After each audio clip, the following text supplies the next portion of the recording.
తొందర స్టార్ట్.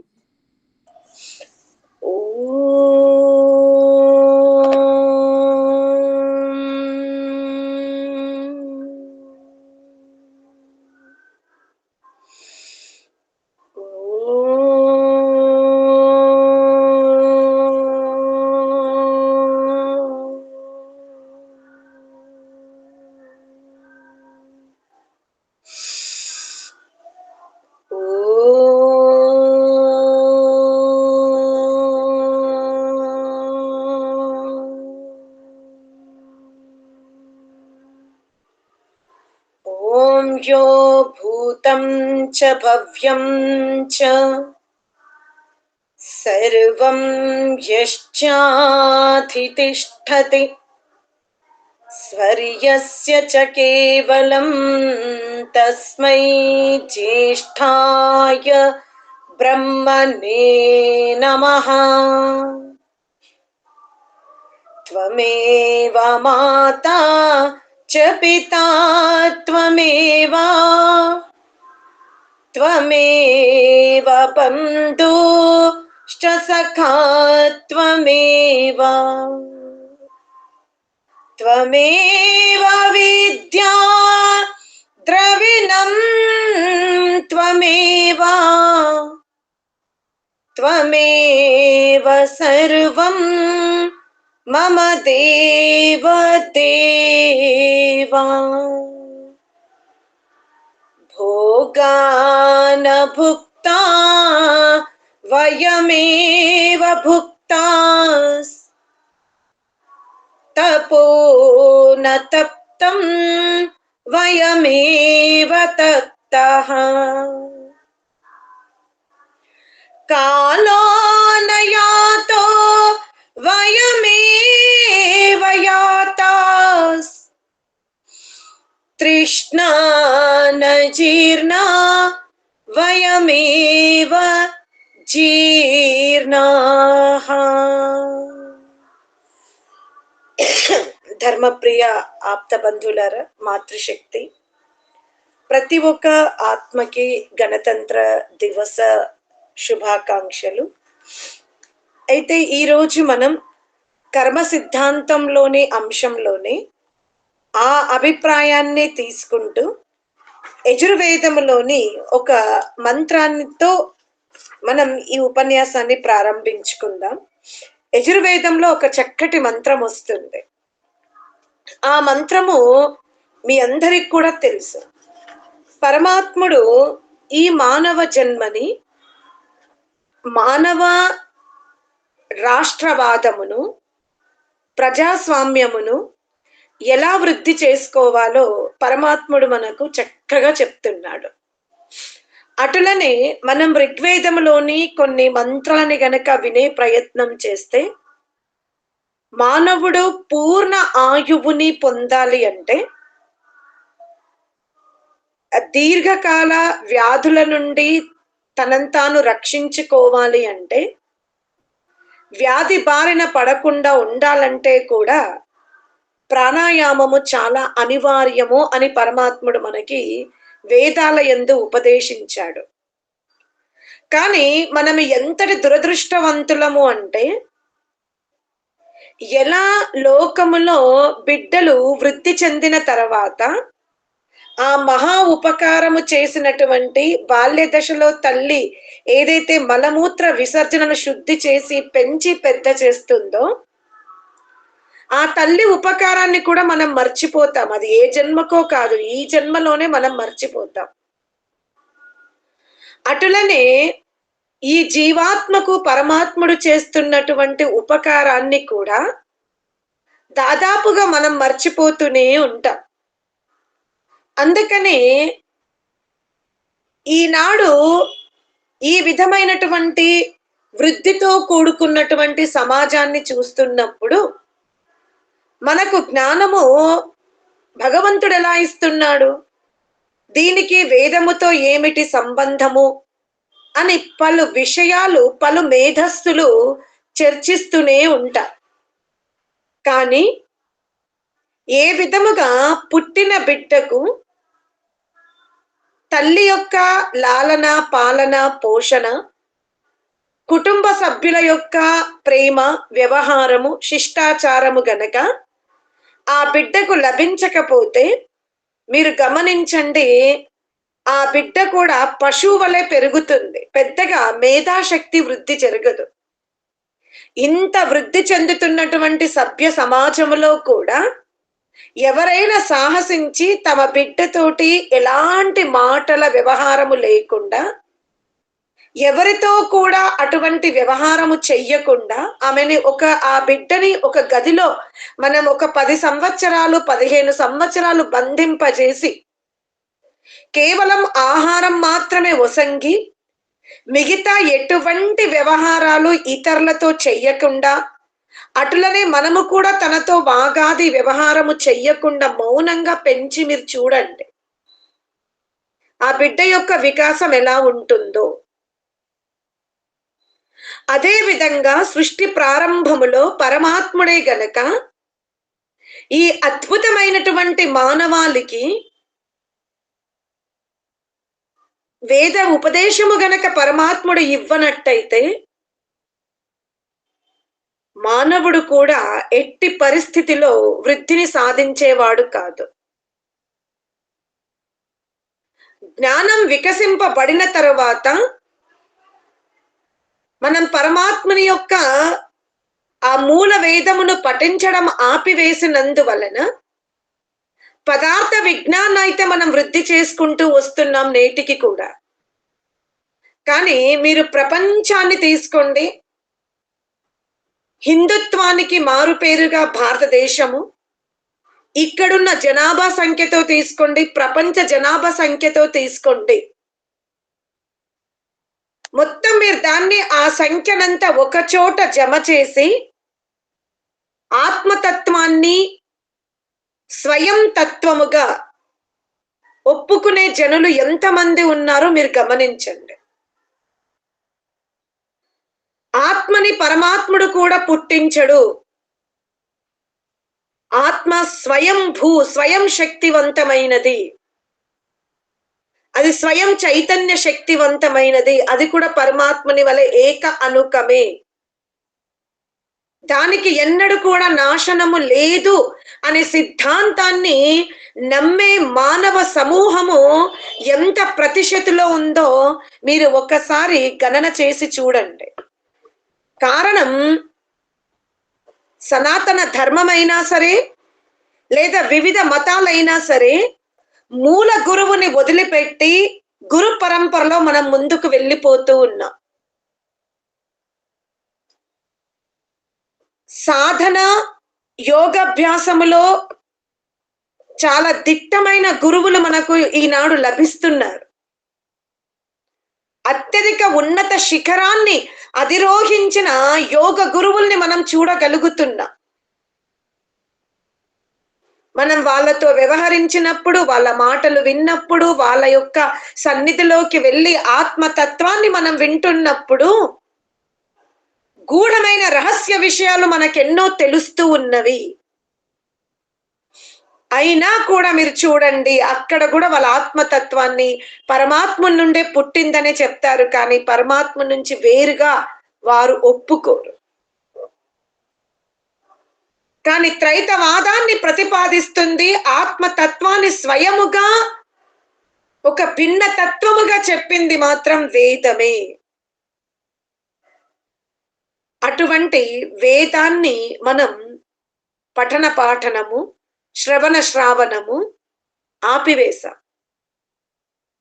ఎప్పుడైతే మనము వేద జ్ఞానాన్ని వదిలిపెట్టామో, ఆత్మతత్వాన్ని వదిలేసుకున్నామో,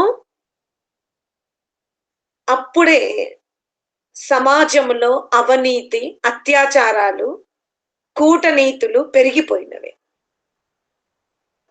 ఎప్పటి వరకైతే మానవుడు ఆత్మతత్వాన్ని యథార్థంగా తెలుసుకోడో, ఆత్మతత్వము యొక్క సామర్థ్యము, ఆత్మతత్వ యొక్క శక్తి, ఆత్మతత్వము యొక్క ఈ స్వభావాన్ని ఎప్పటి వరకైతే మానవుడు తెలుసుకోడో, అప్పటి వరకు మానవుడు సమాజములో తనకంటూ తాను రక్షించుకునే జ్ఞానాన్ని మాత్రం ఆర్జించలేడు. అంతటి దురదృష్ట స్థితిలో మనమంతా ఉన్నాం.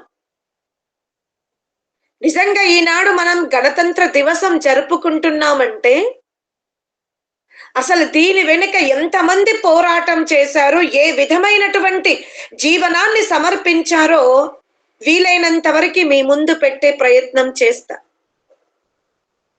అయితే ఆ పరమాత్ముడు మనకు యజుర్వేదములో అంటే మానవుడు ఒక్కడు దారి తప్పితే మొత్తం భూగోళమే అనగా ప్రకృతియే ధ్వంసింపబడుతుంది. అనగా మనుష్య ఇతర ప్రాణులు తర్వాత ప్రకృతి ఇవి రెండు కూడా సమయానికి ముందు నష్టం అయిపోతవి. అదే మానవుడు మేధావి అయితే, అదే మానవుడు ధార్మికుడైతే, అదే మానవుడు దివ్య గుణవంతుడైతే తాను సుఖంగా ఉంటాడు, తన తోటి ప్రాణులని సుఖముగా చూసుకుంటాడు, అంతేకాకుండా ప్రకృతిని కూడా యథార్థముగా రక్షించుకుంటూ ఉంటాడు. మనందరము కూడా చాలా సంతోషంగా ఉన్నాము. 22 జనవరి నాడు మనం సాధించిన విజయం సామాన్యమైనది కాదు. కానీ మీరు ఎప్పుడైనా గమనించారా, అసలు శ్రీరామచంద్ర ప్రభుల వారు ఆ విధమైనటువంటి దివ్య గుణాలతో జీవించే విధానం ఎక్కడి నుండి నేర్చుకున్నాడు? అలా ఎవరు అవలంబింపజేశారు? ఎవరు అతనికి శిక్ష అంటే ఆ విధమైనటువంటి విలువలతో కూడుకున్న విద్యను ఎవరిచ్చారు? మనం రామాయణము గనక తీసినట్టయితే, వాల్మీకి రామాయణం గనక మనం చదివినట్టయితే, తెలుగు కంటే మనం సంస్కృతంలో హిందీలో గనక వాల్మీకి రామాయణం చదివితే అద్భుతమైనటువంటి ఆనందాన్ని మనం అనుభవించగలుగుతాం. అక్కడ వాల్మీకియే ఉపదేశిస్తున్నట్టుగా ఉంటుంది. శ్రీరామచంద్ర ప్రభుల వారు బాల్య దశ నుండి కొంచెం కౌమార అవస్థలోకి వస్తున్నాడు. ఇంకా కౌమార అనగా యవ్వన అవస్థలో ఇంకా ప్రవేశించలేదు, ప్రారంభ దశలో ఉన్నాడు. అంటే శిశు అవస్థ నుండి, కౌమార అవస్థ నుండి యవ్వన అవస్థలోకి లేత ప్రవేశించే వయసు అన్నమాట అది. ఇంకా శరీరము కూడా ఇంకా వికసింపబడలేదు, చాలా మృదువైన దేహం ఉంది, ఇంకా మృదు స్వభావమే ఉంది రాముడిది. ఆ దశరథ మహారాజు గురు వశిష్ఠుడు దయానంద్ అంటే ఈ రాముడు ఆ విధంగా రాజసభలోకి వస్తుంటే ఆ రాముడు వెనుక అనుజులైన ఆ లక్ష్మణ భరత శత్రుఘ్నులు కూడా రాముణ్ణి అనుసరిస్తూ ఉంటే ఆ సభలో కూర్చున్న వాళ్ళందరూ కూడా చర్చ ఆపి ఈ నలుగురు కుమారులను చూసి తన్మయత్వం చెందేవాళ్ళు. అంతా వారి యొక్క ఆలోచనలు, వారి యొక్క దేహములు, వారి యొక్క ప్రియ నందనమైన ముఖం ఉండింది. ఆ సభలోకి విశ్వామిత్ర మహర్షి వస్తాడు. వచ్చి నాకు యజ్ఞములో విఘ్నము కలుగుతుంది, మీరు శ్రీరాముణ్ణి నాతో పంపించవలసిందే అని అడుగుతున్నాడు. అప్పుడు దశరథ మహారాజు లేచి పుత్ర వాత్సల్యముతో బహుకాలము తర్వాత పుత్ర కామేష్టి యజ్ఞం చేసిన తర్వాత ఆ రాముణ్ణి నేను అడవికి ఎలా పంపించాలి? ఇంకా దేహము చాలా కోమలముగా ఉందే, ఆ చేతులు ఎంత కోమలంగా ఉన్నవి, ఇప్పుడు ఈ ధనుషాన్ని పట్టుకుని రాక్షసులని హతమార్చగలుగుతాడా? వద్దు గురువర్య, కావాలంటే నేనొస్తాను, లేదా నా అక్షోని సైన్యమును తీసుకొని వెళ్ళండి, దయచేసి ఆ కోమల శరీరముతో ఉన్నటువంటి రాముణ్ణి మాత్రం ఇప్పుడే అడగకండి అంటాడు. ఇక విశ్వామిత్ర మహర్షి క్రుద్ధుడై వెళ్ళిపోతున్నాడు ఆ సభ నుండి. మరి ఎవరికైతే వశిష్ఠ మహర్షి గురువుగా ఉన్నాడో, కుల గురువుగా ఉన్నాడో, అతను వీళ్ళిద్దరి యొక్క వార్తాలాపం చూసి విశ్వామిత్ర మహర్షి వెళ్ళిపోవడం చూస్తూ లేచి అంటున్నాడు, మహారాజా నిజమే, శ్రీరాముడు లేత శరీరముతో ఉన్నాడు, కానీ మీరు రాముణ్ణి పుత్రవాత్సల్యముతో చూస్తున్నారు. కానీ విశ్వామిత్రుడేమో రాముడి యొక్క చరిత్రనే తిరిగి రాయాలి అనుకుంటున్నాడు. విశ్వామిత్ర మహర్షి అత్యంత పరాక్రమవంతుడు. అతను ఎంతో మంది రాక్షసులని హతమార్చినటువంటి వ్యక్తి. ఈనాడు యజ్ఞంలో కలుగుతున్నటువంటి ఈ విఘ్నాన్ని అతను స్వయముగా తొలగించుకోగలుగుతాడు. అయినా రాముణ్ణి ఎందుకు అడుగుతున్నాడో మీరు లోతుగా గమనించడం లేదు. పుత్ర వాత్సల్యముతో మీరు మునిగిపోయారు అంటున్నాడు. రఘుకుల వంశానికే ఆటంకం కలుగుతుంది, మీరు రాముణ్ణి పంపించాల్సిందే అంటాడు. ఆ విధంగా వాదోపవాదము ఉపదేశము విన్న తర్వాత రాముడు వెళ్తూ ఉంటే రాముడు వెనుక లక్ష్మణుడు కూడా వెళ్తున్నాడు. ఆ రామ లక్ష్మణులతో విశ్వామిత్ర మహర్షి ఆ సరయూ నది దగ్గరికి వెళ్ళిన తర్వాత అక్కడ విశ్వామిత్ర మహర్షి చెప్తున్నటువంటి మాటలు చాలా జాగ్రత్తగా మనం గమనించాలి. ఓ దశరథ పుత్ర, ఈ ప్రపంచములో ఏ మానవుడైతే 2 విద్యల్ని అభ్యసిస్తాడో, అబల సబల అనగా శస్త్ర విద్యను శాస్త్ర విద్యను, దేహమును ఎలా రక్షించుకోవాలో ఆ విద్యను, ఆ దేహమునకు అధిష్టాత అయినటువంటి ఆత్మ విద్యను ఏ మానవుడైతే తెలుసుకుంటాడో, అభ్యసిస్తాడో, గ్రహిస్తాడో ఆ మానవుడికి సరి సమాన మానవుడు ఇక లోకములో ఉండడు. ఏ మానవుడైతే తన జీవనములో శస్త్ర విద్యని శాస్త్ర విద్యని రెండింటిని తీసుకుంటాడో, రామా ఈ సరయూ నది దగ్గర నిలబడి ఆచమనం చెయ్యు, మంత్రయుక్తముగా ఆచమనం చెయ్యు, గాయత్రి మంత్రాన్ని పఠించు. నీవు ఆచమనము చేసి గాయత్రి మంత్రాన్ని పఠిస్తూ ఈశ్వర ఉపాసన చేస్తూ క్షత్ర ధర్మాన్ని గనక నువ్వు నిర్వర్తించావో ముల్లోకములో నీ అంతటి గొప్పవాడు ఇక జన్మించబోడు అంటున్నాడు. మీరు చూడండి, కేవలం భారతదేశమే కాదు, ప్రపంచములో శ్రీరాముడు లాంటి మహనీయుడు, సచ్చరిత్రవంతుడు, ఆదర్శమైన రాజు ఒక సృష్టి కాలములోనే అంత గొప్ప వ్యక్తి పుట్టనంతగా తన చరిత్రను నిర్మాణము చేసుకున్నాడే.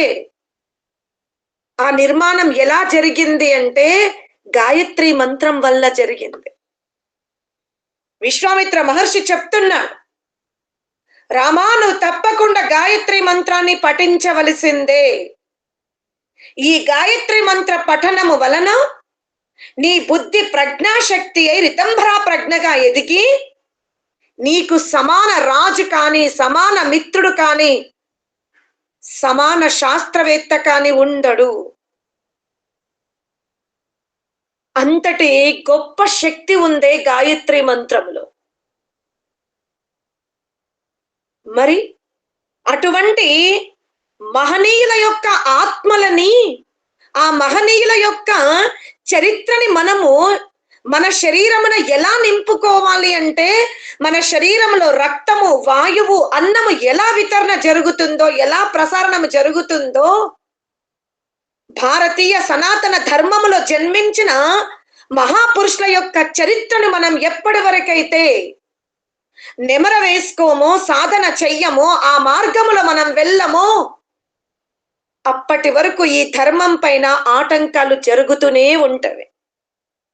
అందుకనే పరమాత్ముడు ఏం చెప్తున్నాడు, ఓ మానవా, నీ రాష్ట్రం సురక్షితముగా ఉండాలి అంటే నీవు తప్పకుండా పశు సంపత్తిని కాపాడుకోవాలి అంటాడు. ఎప్పటి వరకైతే నీ దేశములో బ్రహ్మశక్తి అనగా బ్రహ్మశక్తి ఉండదో, క్షత్రియ శక్తి ఉండదో, ఈ 2 శక్తులు గనక ధ్వంసం అవుతే ఇక నువ్వు బానిసైపోతావు, నీ పైన ఎవరైనా పరిపాలన చేస్తారు అని చెప్తున్నాడు పరమాత్ముడు. ఏ దేశములో అయితే బ్రహ్మశక్తి క్షత్రియ శక్తి బలముగా ఉంటుందో ఆ దేశములో అడుగు పెట్టాలంటే కూడా కంపనము జరుగుతుంది. ఈ రెండు శక్తులు ప్రబలముగా ఉన్న రోజు. కానీ ఈ రోజు బ్రహ్మశక్తి లేదు, క్షాత్రశక్తి లేదు, అనగా శాస్త్రశక్తి లేదు, శస్త్రశక్తి లేదు.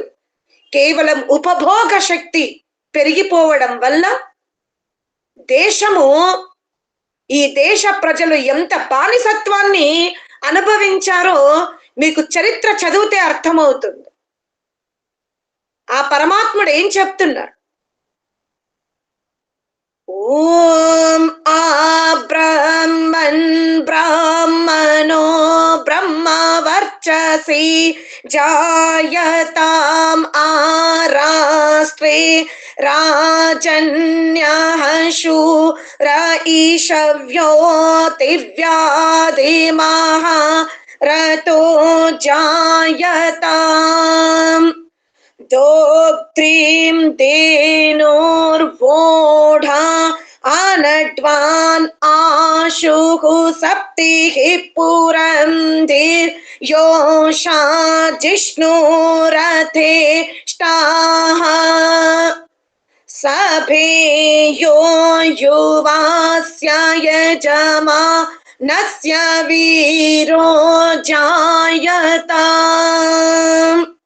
निकामे निकामे नः पर्जन्यो वर्षतु फलवत्यो न ओषधयः पच्यन्त्या योगक्षेमो नः कल्पताम्. మీరు ఈ సృష్టిలో ప్రళయ అవస్థ వరకి సర్వ జీవాత్మలు, అది మనుష్య జాతి కానివ్వండి, పశు జాతి కానివ్వండి, వృక్ష జాతి కానివ్వండి, కందమూల పుష్పాల జాతి, ఏ జాతి అయినా కానివ్వండి,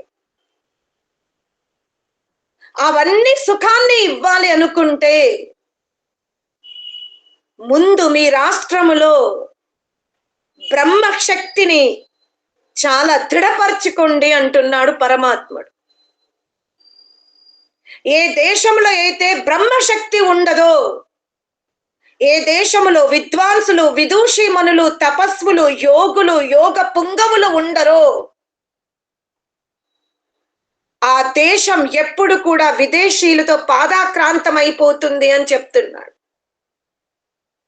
మళ్ళీ ఏమంటున్నాడు ఆ పరమాత్ముడు? ఏ దేశంలో అయితే శస్త్ర విద్య దృఢముగా ఉండదో, వివిధమైన వేగవంతమైన ఆయుధ నిర్మాణము ఏ దేశమైతే చేసుకోదో ఆ దేశము ఇతరుల చేత పరిపాలింపబడుతుంది అంటున్నాడు. ఆ దేశంలో ఎలా ఉండాలి అంటే వీరులు, శౌరులు, వాళ్ళు ఆ గుర్రాల మీద నుండి, ఏనుగుల మీద నుంచి దుంకి రథ అంటే పాదయాత్రలో ఆ కత్తి నడిపిస్తారే, ఆ గొంతు నుండి గర్జన వస్తుంది. ఎలా సింహం ఒక్కటే అడవిలో తన గుహ నుండి బయటకు వచ్చింది అంటే అరణ్యమంతా వణికిపోతుంది. ఆ విధమైనటువంటి సింహ గర్జన చేస్తూ, గాండ్రిస్తూ శత్రువుల పైన ఎవరైతే ఆక్రమణ చెయ్యరో అటువంటి క్షత్రియ శక్తి ఏ దేశంనైతే లేదో ఆ దేశం పరిపాలి ఇతరుల చేత బానిసత్వం అయిపోయి బహు దుఃఖములను అనుభవిస్తుంది. అందుకనే దేశములో విద్వాంసులు, సింహం లాంటి శూర వీరులు ఉండాలి. ఎలా అరణ్య సంపత్తులన్నీ కూడా సింహం వలె రక్షింపబడుతున్నాయో, సింహమే రక్షించగలుగుతుందో అరణ్య సంపత్తిని, అదే విధంగా రాష్ట్రీయ సంపత్తిని కూడా శూరవీరులైన సింహాలే రక్షిస్తారు. కనుక ఈ ఇద్దరి పైన చాలా జాగ్రత్తగా పోషణ ఉండాలి అంటున్నాడు. మహారథులు ఉండాలి, అక్షోని సేన ఉండాలి ఆ రాజ్యములో. మరి బ్రహ్మశక్తి అనగా శస్త్రశక్తి, శాస్త్రశక్తి దృఢముగా ఉండాలి అంటే గోమాత యొక్క దుగ్ధం నదిలాగా ప్రవహించాలి అంటాడు. గోమాత అరణ్యములోకి వెళ్ళి ఏవైతే అది ఆకులు తింటుందో ఆ ఆకుల వలన సంక్రమించే వ్యాధులు ఏవైతే ఉంటాయో అవన్నీ కూడా ఆగిపోతవి. అందుకనే ఏ దేశంలో అయితే గోమాత యొక్క దుగ్ధం నదిలాగా ప్రవహిస్తుందో ఆ దేశం ఎప్పుడు కూడా ఆరోగ్యవంతముగా ఉంటుంది. అక్కడ అనారోగ్య సమస్యలు ఉండవు అని చెప్తున్నాడు.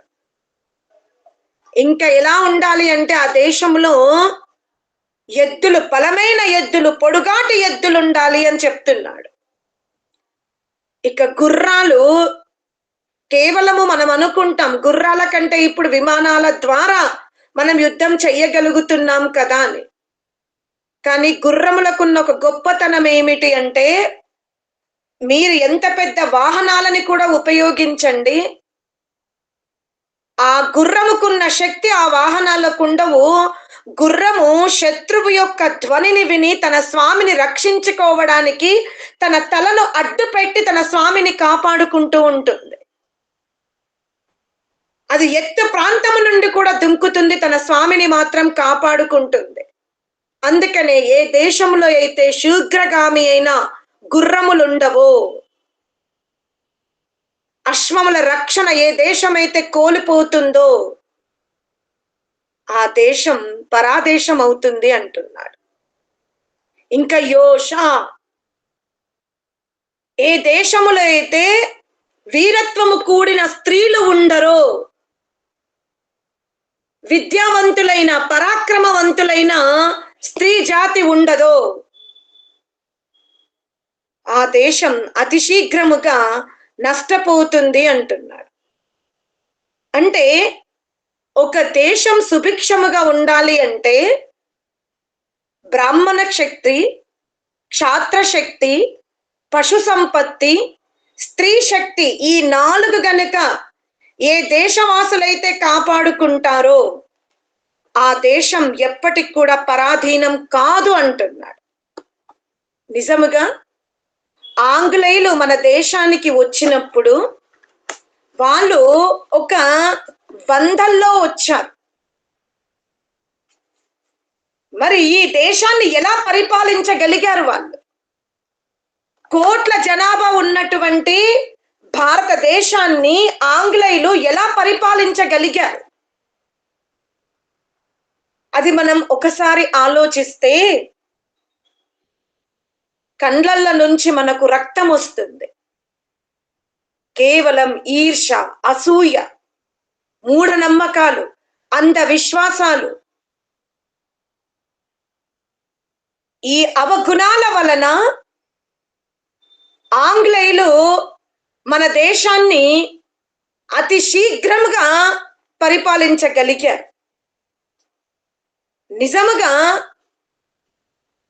ఆంగ్లేయులు చేసినటువంటి కూటనీతిని గనక మీరు చదివితే మనమందరము కూడా 1857 నుండి తీసుకుంటాము. కానీ నిజంగా ఆంగ్లేయులు తమ ఇండియన్ మ్యూటినీ అని ఒక బుక్కులో ఏం రాశారంటే, అట్లనే హిస్టరీ ఆఫ్ ది సిపాహి అనే బుక్కులో వాళ్ళు ఏం రాసుకున్నారు అంటే, మేము భారతదేశాన్ని ఎంత దుఃఖింపజేశాము అంటే గ్రామ గ్రామాలనే నిప్పు పెట్టేశాం వాళ్ళు పడుకున్న సమయంలో.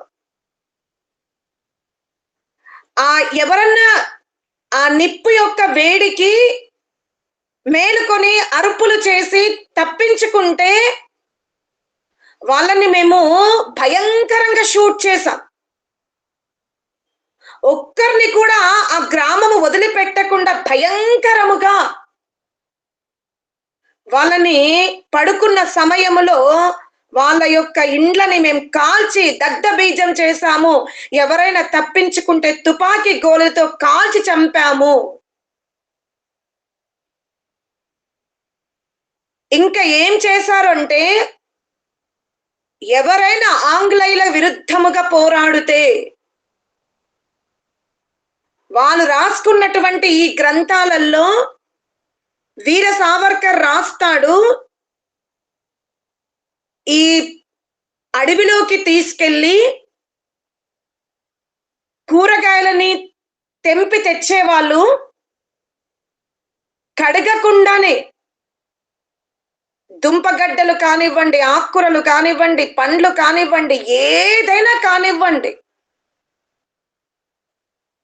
ఆ అందులో పాములు, నట్టలు, ఎన్ని ఎన్ని పురుగులు వచ్చేటివో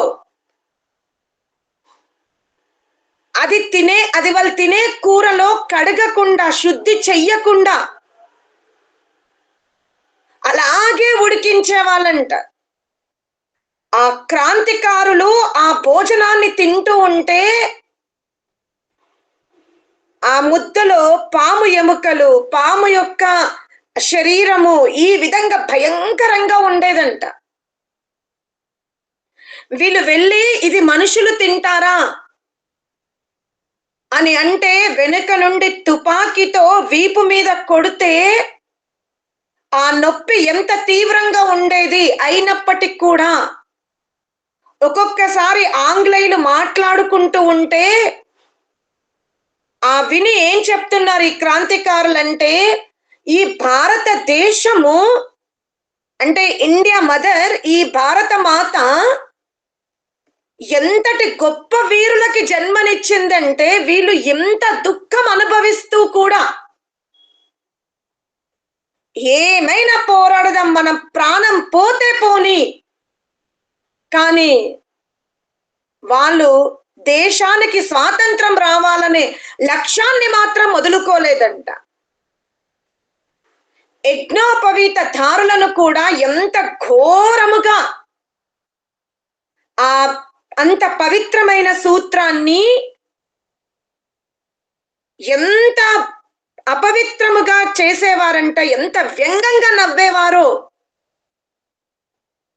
అంటే వాళ్ళ ప్రయత్నాలు అక్కడ వాళ్ళు రాసుకుంటారు. వాళ్ళు వృద్ధులను ఏమనేవాళ్ళు కాదంట.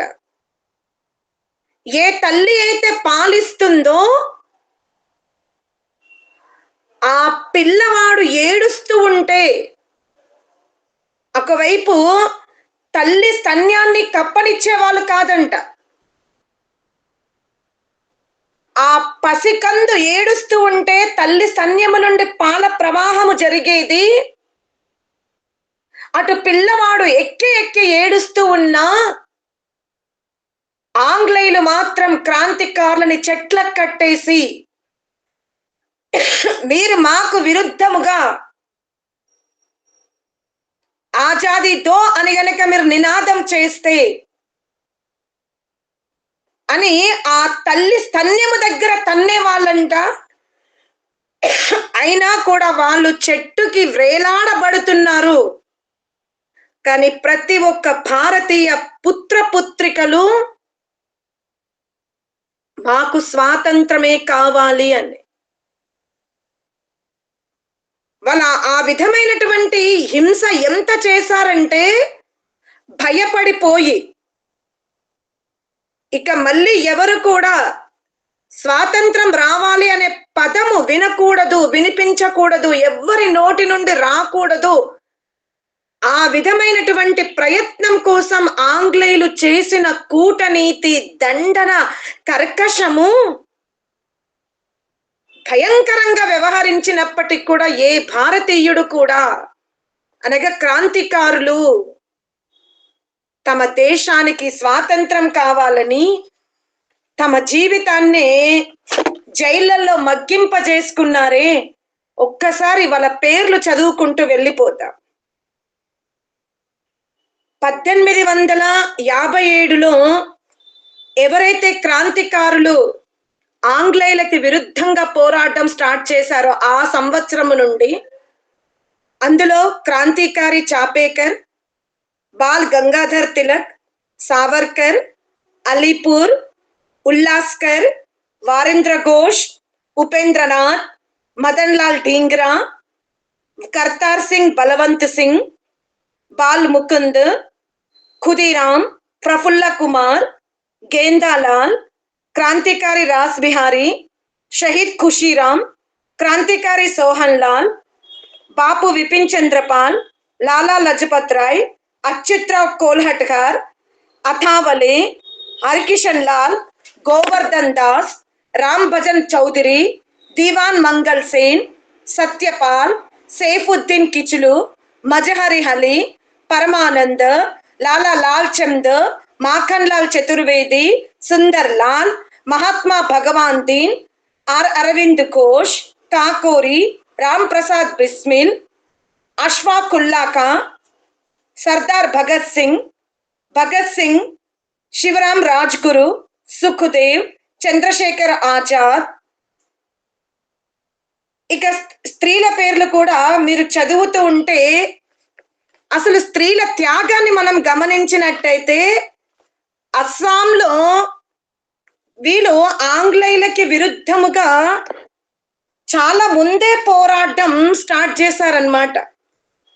ఆ సమయంలో ఒక ముస్లిం స్త్రీ ఉంది, ఆమెతో పాటు సుచేత అని మరొక స్త్రీ ఎంత పోరాడారంటే ఈ అస్సాంది మనం చరిత్ర గనక చదివితే మన శరీరము నుంచి ఒక్కొక్క వెంట్రుకలు లేసి నిలబడుతున్నాయి. అస్సాంలో స్త్రీలు మాకు స్వాతంత్రం కావాలి అని పోరాడుతూ ఉంటే ఆ భర్తల ముందే స్త్రీలని నిర్వస్త్రం చేసి వాళ్ళు నృత్యము చెయ్యకపోతే నీళ్ళతోని పిచికారి చేసి ఆ నృత్యము చూస్తూ ఎంత ఆనందించి ఎంత భయక్రాంతి గురి చేశారంటే అయినా కూడా ఆ మహిళలు తమ దేశానికి స్వాతంత్రం కావాలని ఎంత బలత్కారము చేసినా ఎన్ని కష్టాలు పెట్టినా వాళ్ళు మనకి స్వాతంత్రం కోసం పోరాడారు. అందులో ఆసాఫ్ అలీ, మైడన్ కామా, వసుమతి శుక్ల, దుర్గాదేవి వీళ్ళందరూ కూడా జైళ్ళల్లో చాలా సంవత్సరాలు మగ్గిపోయారంట మహిళలు. అంటే ఆలోచించండి, దేశానికి స్వాతంత్రం రావడానికి పురుషులతో సమానంగా స్త్రీలు కూడా ఎంత కష్టపడ్డారో మనం ఒక్కసారైనా పేర్లు విందాం. సుశీల, ఉషా, సునీత, ప్రతిభ, ఇంద్రసుధ, ప్రఫుల్లిని, హేళన, ఆశాదాస్, అరుణ, సుషామాదాస్, ప్రమిళ, సుప్రభ, శాంతికన, శాంతిసుధ, విమల ప్రతిభాద, మమత, హాస్యబాల, సరోజాగ్. వీళ్ళ త్యాగము చరిత్రలోనే ఎంత ఆదర్శంగా ఉండిందో చూడండి.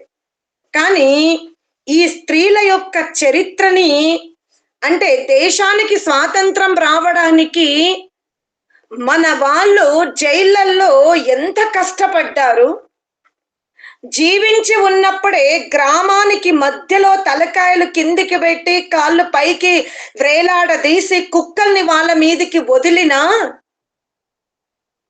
భరతమాత ఒడికి రక్తాన్ని ఇచ్చి ఎంత గర్వంగా వాళ్ళు కవిత్వం రాసుకున్నారంటే ఆ వీరులు. అది హిందీలో ఉంది, వాళ్ళ భావాలు చూడండి. చాక్ నహీ హై సుర్ బాలా కే గహనో మే గూంథా జాऊं, చాక్ నహీ హై ప్యారీ కే గల్ పడుహార్ మే లల్చాऊं, చాక్ నహీ హై రాజాओं के शव पर मैं डाला जाऊं, चाक नहीं है देवों के सिर पर चढ़ो भाग्य पर इतराऊं, मुझे तोड़ कर है वनमाली उस पथ में तू देना फेक, मातृभूमि हित शीश चढ़ाने जिस पथ पर वीर अनेक. ఒక పుష్పం అంటుందంట, ఏమని, ఓ మాలి, నీవు నన్ను పెంచి పెద్ద చేశావు, నీ ద్వారానే నేను ఇక్కడ వికసింపబడ్డాను. కానీ నాకు ఒకటే ఒక కోరిక ఉంది, నన్ను అందమైన స్త్రీ తలలోకి పూలమాలగా పంపించకు, రాజు యొక్క కంఠములో పుష్పమాల అవ్వాలని దండలో నన్ను పెట్టకు. శివుడు అంటే సనాతన ధర్మంలో ఏదైతే మందిరాలలో ఆ దేవి దేవతలకి పూజలు చేస్తారో ఆ స్థానమున నాకు పోవాలని లేదు. నాకు ఒకే ఒక కోరిక ఉంది. రోజు వందల కొలది, వేల కొలది శవాలు వెళ్ళిపోతున్నాయే భరతమాత యొక్క జంజీరాన్ని తెంపడానికి. అటువంటి అసంఖ్యాకమైన శవయాత్రల్లో నన్ను విసిరయ్యు, అది చాలు అంటుందంట. ఆంగ్లేయులు తమ పుస్తకాల యందు రాసుకున్నారు, భారతదేశంలో భరతమాతకు స్వాతంత్రం రావాలని ప్రతిరోజు కుప్పలు కుప్పలుగా, ప్రతిరోజు కుప్పలు కుప్పలుగా చెట్లకి వ్రేలాడదీయడం. అసలు ఉరికంబం ఎక్కడం చాలా తక్కువ అంట. ఉరికంబం మాత్రం చాలా తక్కువ మందికి ఎక్కిచ్చారంట. కానీ వేలాది ప్రజలని అగ్నిలో కాల్చడం, తుపాకులతో భయంకరంగా షూట్ చేయడం, చెట్లకు వ్రేలాడదీయడం, కుక్కలకి ఆహారముగా భోజనానికి ఇవ్వడం, భయంకరమైన క్రూర జంతువులని వీళ్ళ మీదకి వదలడం, వాళ్ళ యొక్క వాహనాల కింద ఈ క్రాంతికారులని రోడ్డు మీద పడుకోబెట్టి దానిపైన వీళ్ళ వాహనాలు వెళ్ళిపోవడం. మేము ఈ విధంగా చంపిన దుర్ఘటనలే ఎక్కువన్నవి. ఆ జైల్లో మేము ఆ పొలం పని చేయించేటప్పుడు, ఆ నూనె తీయించేటప్పుడు వాళ్ళ చేతులు బుగ్గలతో సాయంత్రం వరకు రక్తం కారేది. వాళ్ళు మాకు దాహం వేస్తుంది అంటే రక్తాన్ని త్రాగి మీ దాహం తీర్చుకోమన్నా కూడా ఆ క్రాంతికారులు పరస్పరం ఒకరిని ఒకరు చూసుకుంటూ ఆ భరతమాత ఒడిలోకి మమ్మల్ని మేము సమర్పించుకునే భాగ్యం మాకు వచ్చింది అని ఏ క్రాంతికారుడు కూడా భయపడి పిరికిపోయిన వాళ్ళు లేరు. అందరూ కూడా భరతమాతకి స్వాతంత్రం రావాలి అని వాళ్ళ యొక్క ఆ శక్తిని చూస్తే ఒక్కొక్కసారి నాకే అనిపిస్తుంది, నేనెందుకు ఇంత గొప్ప భరతమాత ఒడిలో పుట్టలేదు. ఆ భరతమాత ఏమిస్తుంది వీళ్ళల్లో, ఇంత శౌర్య శక్తి ఎక్కడి నుండి వచ్చింది. అందుకనే మేము ఇటువంటి శక్తి మరలా వారసత్వం రాకుండా ఉండాలి అంటే మేము విద్యా ప్రణాళికలోనే, ఎడ్యుకేషన్ సిస్టంలోనే మార్పు తీసుకొచ్చాము. ఇక భారతదేశంలో ఇటువంటి క్రాంతికారులు ఇక పుట్టబోరు. ఎందుకంటే ఏ విద్యా విధానములో ఆత్మతత్వం ఉంటుందో, ఏ విద్యా విధానములో బ్రహ్మశక్తి, క్షత్రియ శక్తి ఉంటుందో, మేము ఆ విద్యా విధానాన్ని ధ్వంసం చేసి నృత్యాలకు, భోగానికి ఆ యువతనంతా సుఖం వైపు మేము ఆకర్షింపజేశాము. ఇక క్రాంతికారులు ఈ విధముగా జన్మించబోరు. మనం ఇక్కడున్నా లేకపోయినా భారతదేశం ఎప్పుడు కూడా గులామిగానే ఉంటుంది. ఎందుకంటే ఏ దేశంలో అయితే ఈ రెండు శక్తులుండెనో ఇక ఆ రెండు శక్తుల యొక్క ధ్వంసం జరిగిపోయింది అంటాడు. ఆ క్రాంతికారులు ఆ భరతమాత కోసం ప్రాణాన్ని అర్పించేటప్పుడు ఆ కవితలు చదువుతూ ఉంటే రక్తము కానీ నీరు కానీ కన్నీరు వచ్చినా అది వ్యర్థమే. ఏమంటున్నాడంటే, మతురో మా తేరే చరణం పర్ దుంగా జీవన్ బలిహార్. అమ్మా ఇక నువ్వు ఏడవకు. శత్రువులు నిన్ను ఈ విధముగా పాదాక్రాంతము చేసి నీ చరిత్రను, నీ తలను, నీ వైభోగాన్ని,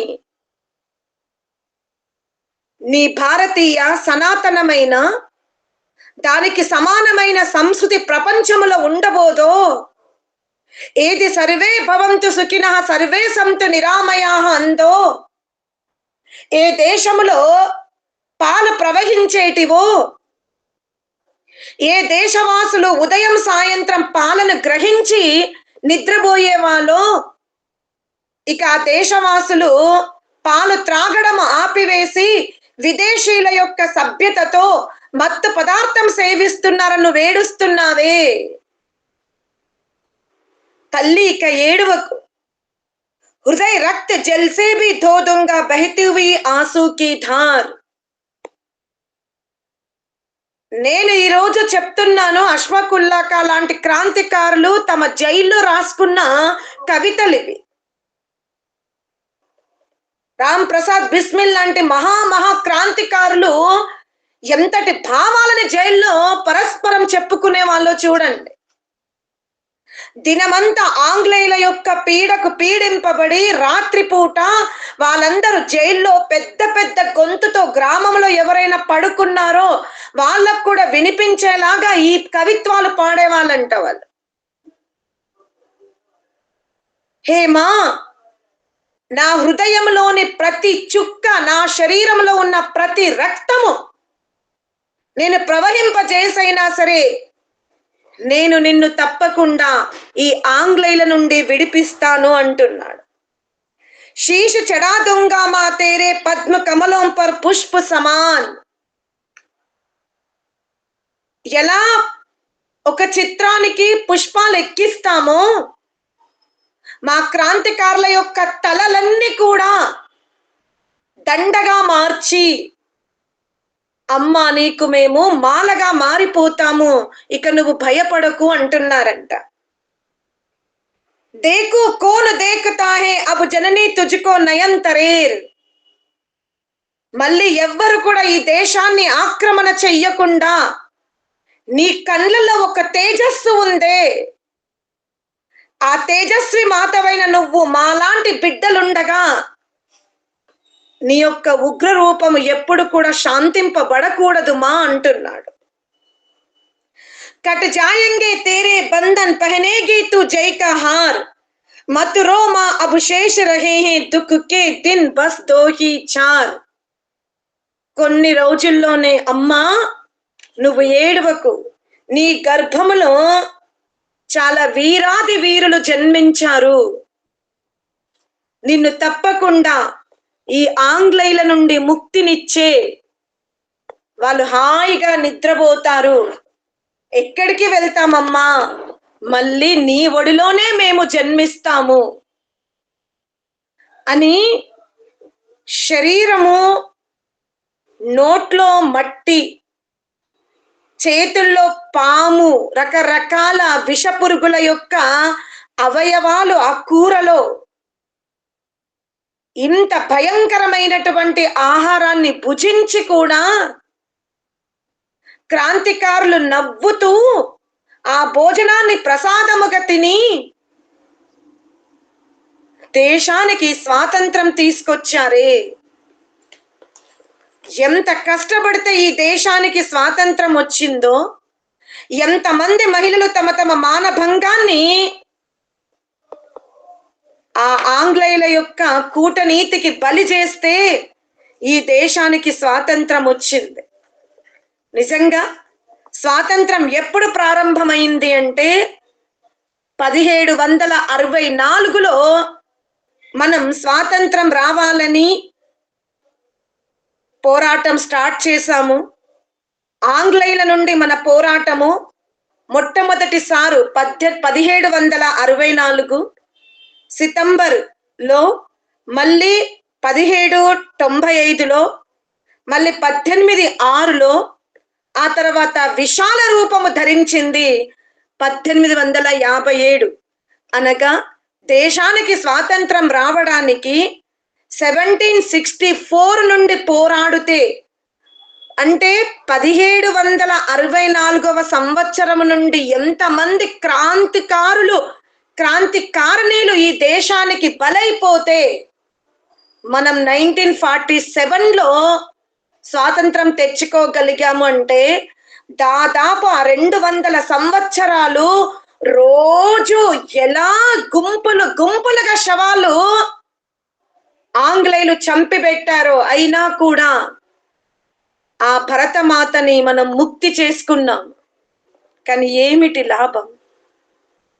ఈనాడు చరిత్ర, సంస్కృతి క్షత్రియ శక్తితో, బ్రాహ్మ శక్తితో అలంకరింపబడకుండా కేవలం భోగ విలాసాలకే మన జీవనము గడుస్తుంది. ఏ దేశవాసులైతే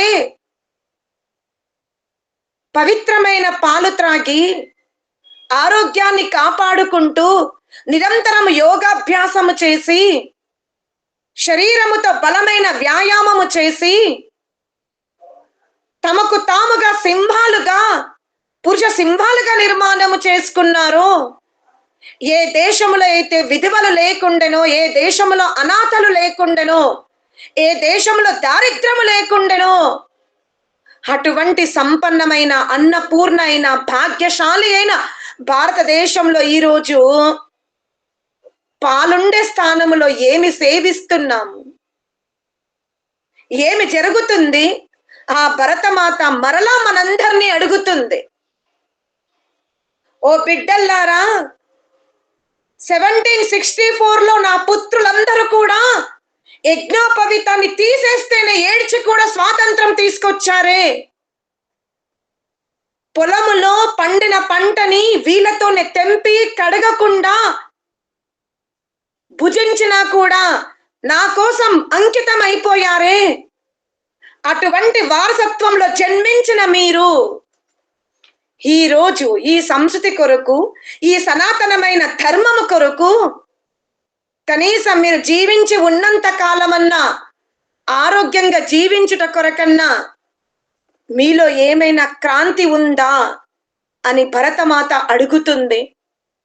మరి ఆ తల్లికి ప్రతి ఒక్కరూ ఎటువంటి సమాధానం చెప్పే స్థితిలో ఉన్నారో ఆలోచించుకోండి.